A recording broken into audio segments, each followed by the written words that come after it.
On fait les choses à notre façon.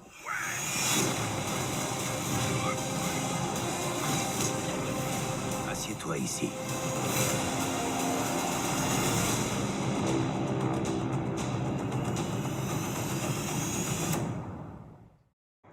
Bonjour à tous, j'espère que vous allez bien. Une nouvelle bande-annonce de la série The Bad Batch est arrivée le 30 mars 2021. Elle a même fuité peu de temps avant sa sortie officielle, en français qui plus est. Mes chers compatriotes, soyons fiers. Quoi qu'il en soit, cette bande-annonce est riche en informations, et je vous propose donc de l'analyser aujourd'hui. Sur ce, débutons. Au début de la bande-annonce, nous voyons les 5 membres du Bad Batch sur Kamino. Hunter, Tech, Echo, Crosshair et Wrecker, et nous revoyons ce qui nous avait déjà été montré dans la première bande-annonce. Cependant, cette fois-ci, la scène est plus longue. En effet, Tarkin et le Premier ministre, Lamasu, à ne pas confondre avec Zamasu, ainsi que 2 autres Kaminoans sont présents.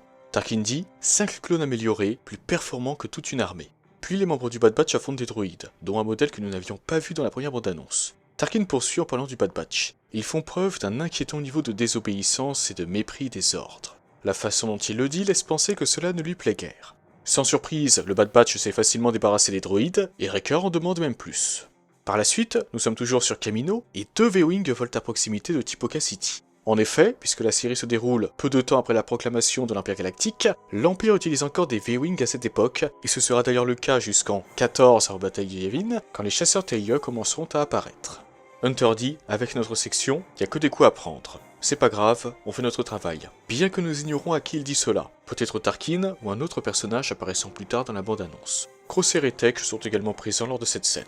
Nous voyons ensuite Hunter, qui a apparemment volé le speeder d'un marchand de fruits et légumes, et qui s'en sert pour se déplacer dans la ville que nous avons déjà pu voir dans la première bande-annonce, et qui me fait penser, comme je vous l'avais dit lors de ma précédente analyse, à une ville de la lune Pantora.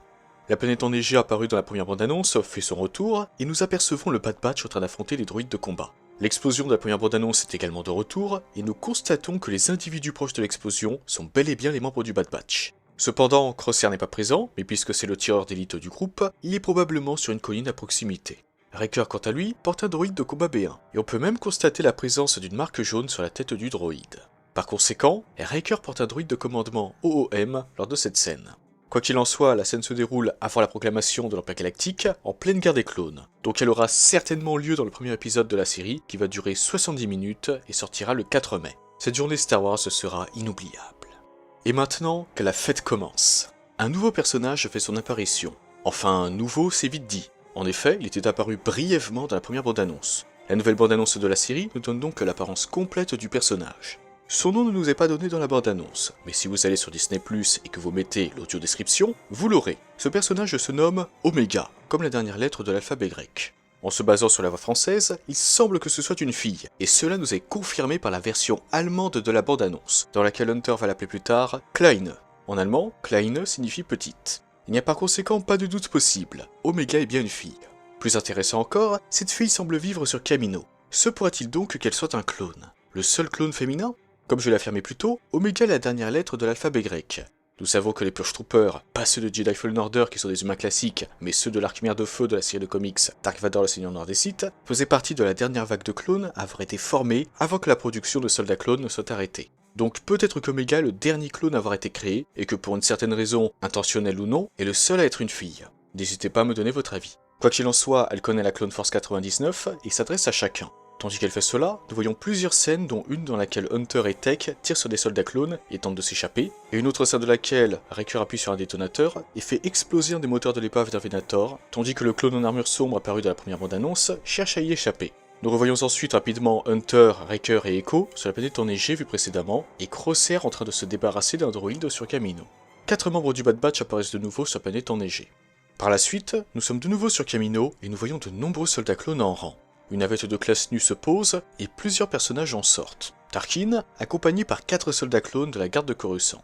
Mais il y a un petit détail qui a piqué ma curiosité. Un des soldats clones a une épaulette rouge, ce qui signifie qu'il a un certain grade, probablement un commandant. En ce qui concerne les commandants de la garde de Coruscant, nous en avons 2 qui faisaient partie du service diplomatique et qui étaient donc chargés de la protection des diplomates. Le commandant Stone, que nous n'avons pas revu depuis la première saison de The Clone Wars, et le commandant Tyre, apparu dans le premier épisode de la série The Clone Wars, ainsi que dans la Revanche des Sith. Ça peut toujours être un commandant inédit, mais il est probable que le commandant de la bande-annonce soit un des 2 que j'ai cités. Personnellement, je miserais plutôt sur Tyre, étant donné qu'il est plus connu que Stone, mais n'hésitez pas à me donner votre avis. Tarkin dit qu'il retrouve la Clone Force 99 et qu'il rase son campement. La tâche pourrait être confiée à n'importe quelle unité, mais ça ne me surprendrait pas que Tarkin envoie les soldats en armure sombre s'en occuper. Fennec Shand apparaît par la suite et affirme que la galaxie est un endroit dangereux. Hunter et Tech se confrontaient à un brisac sur Zidgeria. On constate dans le même temps que le Zidgerien qui le chevauchait dans la première bande-annonce n'est pas présent cette fois-ci. Hunter affirme à Crosshair, Tech et Echo qu'ils vont sortir d'ici. Il parle probablement de Tipoca City. Nous voyons par la suite Hunter, Tech, Echo, Wrecker, sans leurs armures, et Omega qui cherchent à s'échapper. On constate dans le même temps l'absence de Crosshair. Hunter demande à Omega si elle veut partir avec eux. De son côté, Crosshair brille toujours par son absence. Ce que je trouve intéressant avec cette courte scène, c'est qu'elle nous indique que le Bad Batch n'a pas déserté l'Empire pour permettre à Omega d'y échapper, ce qui signifie que l'Empire ne devrait pas avoir besoin d'elle pour un projet malsain, puisqu'il lui demande si elle souhaite venir avec eux. C'est uniquement une proposition. Sa vie n'est donc probablement pas en danger. Enfin, disons plutôt, pas en danger jusqu'à ce qu'elle décide de déserter l'Empire avec eux. La scène suivante montre Omega qui demande à Tech ce qu'elle doit faire maintenant. En effet, puisque Tech a son armure cette fois-ci, il ne s'agit pas de la même scène. On dirait d'ailleurs qu'ils sont à bord d'un vaisseau, donc peut-être que la scène a lieu au sein du Havoc Marauder, la navette du Bad Batch.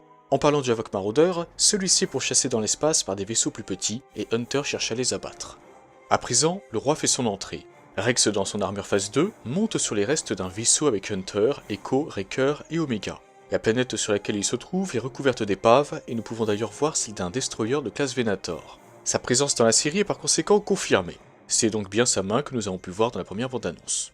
Ce qui est intéressant avec la scène de la nouvelle bande-annonce, c'est que nous avons déjà pu voir l'épave du Venator, de nuit cette fois-ci, précédemment. Nous avons aussi pu voir que la scène avec la main de Rex dans la première bande-annonce avait lieu en pleine nuit. Donc il se pourrait bien que le clone en armure sombre et son escouade se rendent sur cette planète ou cette lune et qu'ils doivent affronter le Bad Batch et Rex, ce qui finirait par nous conduire à la scène du moteur. N'hésitez pas à me donner votre avis. Par la suite, nous voyons Omega affronter des soldats clones aux côtés des membres du Bad Batch. On voit d'ailleurs Tech derrière elle. Ce qu'on peut également constater, c'est qu'elle a un arc à énergie, une arme surtout utilisée par les Sœurs de la Nuit et les Frères de la Nuit de Dathomir. On remarque au passage qu'elle range cette arme dans son dos, comme nous avons pu le voir dans la séquence précédente. Nous revoyons ensuite rapidement le Havoc Marauder. Puis nous voyons 3 RTTT se déplacer dans une ville, où de nombreux civils, semblant être effrayés par l'armée clone, sont présents, et on peut voir aussi quelques soldats clones. Tech et Hunter sont à bord d'un RTTT et font feu sur un autre. En raison de tous ces éléments, la scène devrait se dérouler après la désertion des membres du Bad Batch. Nous serions alors dans une ville sous occupation impériale. En tout cas, la forme des bâtiments me fait penser à Iziz, la capitale d'Anderon, que nous avons pu voir dans la série The Clone Wars. En parlant d'Anderon, Saw Gerrera apparaît par la suite et tend un blaster DC-17 aux membres du Bad Batch, Hunter, Tech, Wrecker et Echo, tout en leur disant « La guerre des clones est finie, vous pouvez vous adapter et survivre, ou mourir avec le passé ». Le Bad Batch est visiblement dans le campement des partisans de Saw, probablement sur Anderon au vu de l'environnement, et on constate aussi la présence de 2 de ses partisans. On pouvait d'ailleurs en voir un dans la première bande-annonce, donc GG à ceux qui l'avaient remarqué. Nous voyons ensuite Hunter et Omega sur un speeder pour chasser Fennec Shand dans la ville que nous avons pu voir plus tôt. Hunter lance un détonateur sur le speeder de la chasseuse de Prime, et ce dernier explose, tandis que Fennec saute sur un taxi. Saw reprend et dit « La décision vous appartient ». On constate au passage la présence d'une cicatrice allant de son nez à sa joue droite, qu'il n'avait pas dans The Clone Wars, et qui est en partie similaire à celle de Kylo Ren. Ce qui semble être le speeder en train d'exploser que nous avons vu plus tôt, s'écrase au sol, tandis que Fennec Shand se retourne. Nous revoyons par la suite Hunter, Echo et Wrecker sur la planète enneigée vue précédemment, et Hunter affirme qu'ils font les choses à leur façon. Wrecker saute et fait face au droïde que nous avions pu voir dans la première bande-annonce. Cette fois-ci cependant, nous avons un nouvel aperçu de la scène, nous montrant le clone en train d'éliminer plusieurs droïdes. Puis nous retrouvons une scène que nous avions déjà vue, elle aussi, dans la première bande-annonce, à savoir celle dans laquelle Hunter affronte un Zidgerien sur Zidgeria. Le Havoc Marauder se dirige vers une planète ressemblant à Zidgeria. Nous voyons ensuite Omega et le Bad Batch. Tous les membres de l'escouade sont présents, à l'exception d'un seul, Crosshair. Au vu de cette absence répétée dans non pas une, mais 2 bandes-annonces, je pense que cela confirme que Crosshair restera du côté de l'Empire, contrairement à ses compagnons. La question qui demeure alors, c'est pourquoi ? Pour quelle raison ? Et il me tarde de découvrir la réponse dans la série. Puis le Havoc Marauder passe en hyperespace, sous les yeux émerveillés d'Omega, et c'est ici que s'achève la bande-annonce, et en même temps, notre analyse de la dite bande-annonce. Rendez-vous le 4 mai pour le premier épisode de la série, qui va durer 70 minutes. Personnellement, j'ai fort apprécié cette nouvelle bande-annonce, et j'espère que vous aussi. On y retrouve certains personnages de The Clone Wars, Rex et Saw Gerrera, et on y découvre en même temps un nouveau personnage, Omega. Au passage, ceux d'entre vous qui attendent Cody, ne vous en faites pas. À mon avis, si Rex est dans la série, alors je ne vois pas pourquoi Cody n'y serait pas, ne serait-ce que pour un seul épisode. C'est mon avis. De votre côté, n'hésitez pas d'ailleurs à partager vos théories sur cette série en commentaire, et si vous avez remarqué un ou plusieurs éléments que je n'ai pas vus dans mon analyse, n'hésitez pas à m'en faire part également. Sur ce, je vous souhaite une excellente journée ou une excellente soirée, que la force soit toujours avec vous, et moi je vous dis bye. Merci à toi d'avoir visionné cette vidéo. Si elle t'a plu, n'hésite pas à la liker et à la partager. Cela permet de soutenir la chaîne. En outre, si ce n'est pas encore fait, tu peux t'abonner et activer la cloche des notifications pour être au courant de la sortie de toutes mes futures vidéos. Sur ce, que la force soit avec toi, à jamais.